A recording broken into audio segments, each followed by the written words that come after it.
Le 23 septembre, nous fêtons notamment Sainte Thècle, vierge et première martyre. Sainte Thècle est une martyre du temps des apôtres.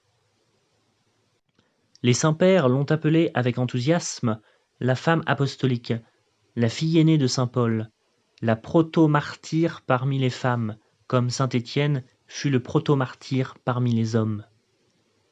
Thècle, très versée dans la philosophie, dans les sciences et dans les belles lettres, fut convertie par saint Paul à Iconium. Elle voulut rester vierge et fut dénoncée comme chrétienne par le jeune homme qui aspirait à sa main. Condamnée au feu, dans l'amphithéâtre, à la demande de sa mère, elle vit Notre Seigneur lui apparaître sous les traits de saint Paul, puis remonter au ciel comme pour lui en tracer le chemin.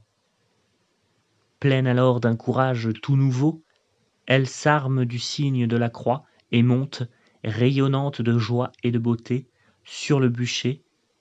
Bientôt les flammes l'entourent de toutes parts, mais sans la toucher, et la foule étonnée aperçoit la victime pleine de vie et priant Dieu.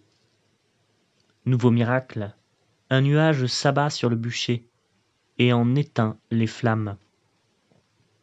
Bientôt Thècle put revoir l'apôtre saint Paul et être confirmée par lui dans la foi. L'ayant suivi à Antioche, elle fut bientôt accusée de nouveau et condamnée aux bêtes. On lâcha contre elle, dans l'amphithéâtre, une lionne furieuse et affamée. Mais celle-ci, loin de dévorer sa victime, vint lui lécher les pieds. Ni la rage de la faim, ni les excitations des bourreaux, ni les clameurs du peuple ne purent réveiller son instinct carnassier. La lionne, dit saint Ambroise, vénéra sa proie et fut pénétrée d'une compassion dont les hommes s'étaient dépouillés. Peu de jours après, la jeune martyre fut exposée au même supplice. On lança sur elle des lions et des ours. Aussitôt la lionne, qui l'avait épargnée une première fois, courut vers elle et lui lécha les pieds. Un ours s'avança, mais la lionne le mit en pièces. Un lion voulut aussi se précipiter sur sa victime. Mais une lutte acharnée se livra entre la lionne et lui, et ils périrent tous les deux. Le préfet la fit alors jeter dans une fosse remplie de serpents. À peine y fut-elle précipitée qu'un globe de feu consuma tous les reptiles, et la sainte fut délivrée.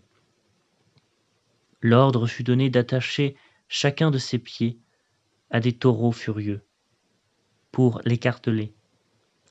Les bêtes, excitées par des aiguillons rougis au feu, bondirent en mugissant. Mais les liens de la Vierge se brisèrent, et elle resta sans blessure. Le préfet étonné lui demanda l'explication de ces prodiges.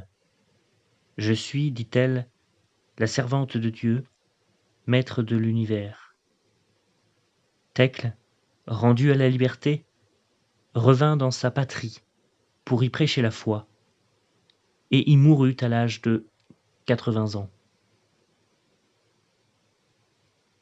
Au martyrologe, nous fêtons également saint Lin, pape et martyr, saint Saintin, évêque de Verdun, le bienheureux Guy, abbé, saint Libère, pape, sainte Thècle, vierge, en Auvergne.